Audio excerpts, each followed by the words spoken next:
Hello, viewers. Thank you for tuning in. Today, it's an absolute pleasure to state that we have with us Ms. Jaya Vaidyanathan, CEO of BCT Digital. She's an industry veteran with nearly 3 decades of experience across diverse leadership roles. Jaya's professional journey, right from Wall Street in USA as an investment banker to becoming the CEO of BCT Digital, is nothing short of phenomenal and serves as an inspiration for thousands of women like me. Jaya, thank you so much for joining us here today, and it's an absolute pleasure to have you here with us. Pleasure to be here. Thank you for having me. Likewise, Jaya. So, Jaya, Women's Day is being celebrated, and every year we speak to inspirational women leaders like you, hoping to drive change in the world of technology, right? Because to be honest, it feels like a lot more needs to be done as far as women tech leaders are concerned. For instance, I was going through the women in tech stats, and the fact remains that only 8 to 9% of women hold leadership positions like CIO or CTO or even IT manager for that purpose, or even serve as technical team leaders. In addition to this, the stat also states that for every 100 men promoted to manager, only 87 or 82 women get the same kind of promotion. So if I had to ask you, what does Women's Day mean to you personally, and how do you believe it contributes to advancing conversation on gender equality in the workspace? I think Women's Day is an acknowledgement for the need to have equity in the place. And it's also acknowledgement of the strides we have made in the past to get where we are. So it's kind of like a dipstick or a checkpoint, I would say, where it bridges the past and the future. We have miles to go before we sleep, and like I said, you still see that it's not an equitable place yet. The tech world is a bit better than other worlds. When you look at other sectors, it's much better because it's more innovation that's propelling more women participation in this workforce. But you have the leaky pipe syndrome as far as tech world goes as well, where you recruit a lot of people and throughout their life cycle, they drop out of the workforce and you don't have a lot of choices when it comes to management and senior management. And so it needs attention from a regulatory perspective. It needs attention from a corporate perspective. It needs cognizance of the fact that it's not an equitable place, and you need to kind of look at it and kind of make that progress and make those role changes. So it's a combination of individual societal changes. It's also intervention from government. It's intervention from corporate. It's back to work skilling programs, and also an acknowledgement that it's still not, apples to apples. You're absolutely right, Jaya. And when you mentioned that women do join the workforce, but they have to leave out due to, personal commitments and things like that. So, what does it require from organizations' end to drive this mindset? Because, honing women in leadership roles requires a mindset change. I mean, all these years, every organization has a return to work program, like you mentioned. We are also talking about period leaves. And like you mentioned, there are also skilling programs and all of that. But a woman is still considered to be the primary caregiver. Every time something happens at home that needs commitment, it's a woman who takes a career break. So what is actually needed from the organization's end to drive this change? See, first of all, you're looking at 50% of the GDP of the world. So I think career is not a choice. Career is something that you would need to actively contribute to take India from where we are into a world developed country. We are talking about Viksit Bharat. How can we get Viksit if you don't have one half of the population not contributing equally to the workforce? In some developed countries where they've already achieved that economic freedom, it may be a choice. But where we've not achieved that, it's more something that is not a choice. And while we can go ahead and state that it's not a choice, there are a lot of barriers for women in the workforce. When 30 years ago, when we were entering the workforce, we had absolutely no role models to say they accomplished, they had it all. They took care of home and had that work-life balance. We didn't have role models for it.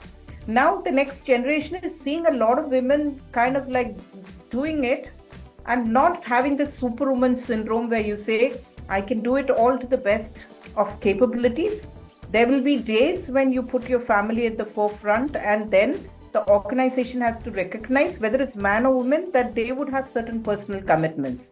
I know now it's trendy to talk about 90-hour work weeks, but I firmly don't believe in it. I think work-life balance is very crucial for both mental and proper growth in the workplace, and for your contributions to kind of continue to be at scale. You need to take that break. And again, people would say, don't men have other issues? They do, but women have. You're not going to give birth. Women is going to give birth, and there is going to be certain demands as a primary caregiver. And we are not saying you get free acknowledging it. And so there are so many things from an organizational perspective that you look at it. From a government perspective, obviously, like you mentioned, the period leave, the maternal leave programs, and back to work programs. And from an academia perspective, continuous reskilling. All that could be programs that are great, but it's up to the individual to also tap it. So from a perspective of saying, I need to do this, I need to be the best at the workplace. Because when you say equity, it also means that is your contribution recognized equally. And to be equal, you need to kind of have that focus. Say that I'll be the best at my job, I'm taking a break, but when I have spare time, I'm upskilling myself and I'm coming back with the bang, and my contributions are going to be so vital that the organization is waiting for that to happen. So it's a combination of things. That was a great point, Jaya, and thank you for bringing it out there. While we are on this topic, right, all this while we have been working on getting rid of the subconscious or unconscious bias for people. Now we also have AI in the play. I mean, AI is ingesting all this data, and we have to take care of that aspect as well. So, what role do you think technology can play in addressing conscious and subconscious biases? And we really look forward to leaders like you. So, how can leaders like you play a positive role in addressing these biases? Yeah, I think biases is the way of life even for AI. And the research is going on the direction of saying, how do I remove both conditional and unconditional bias? Now, if you look at it, because it depends also on where the system is created. So, because it's a technology, it's going to use data.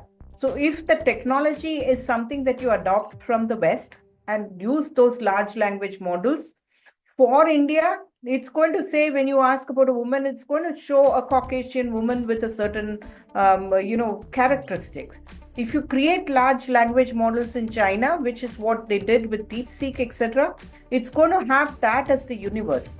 And India being one of the largest population around the world, we need to have those large language models coming out of our country to kind of have our unconditional biases, even in terms of the demographics, to be removed. Then comes gender, then comes other factors.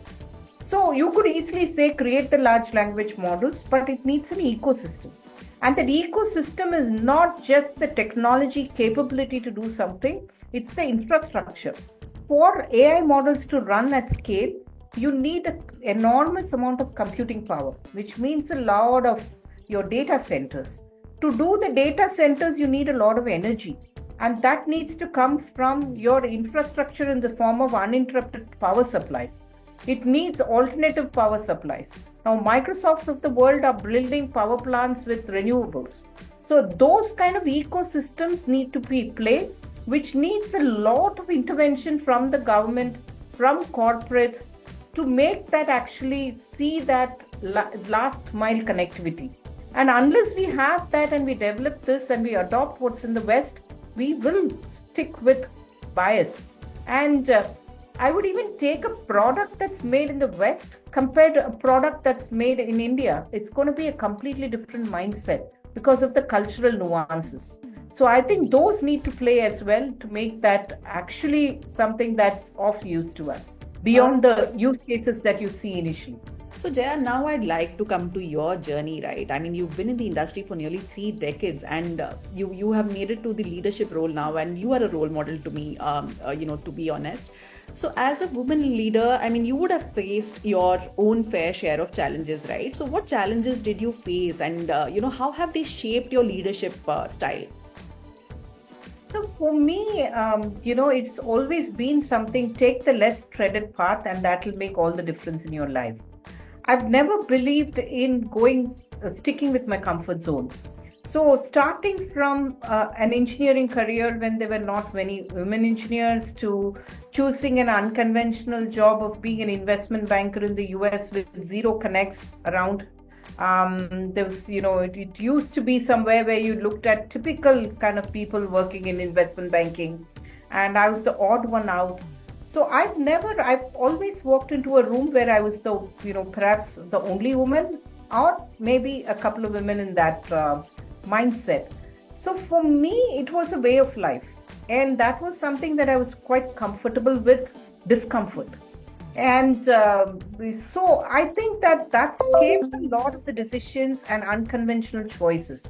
And after investment banking, again, it's a job where you work like 20 hours a day and things like that when you start a career, to taking up with management consulting, where I was, a managing partner at Accenture, where it involved a lot of travel.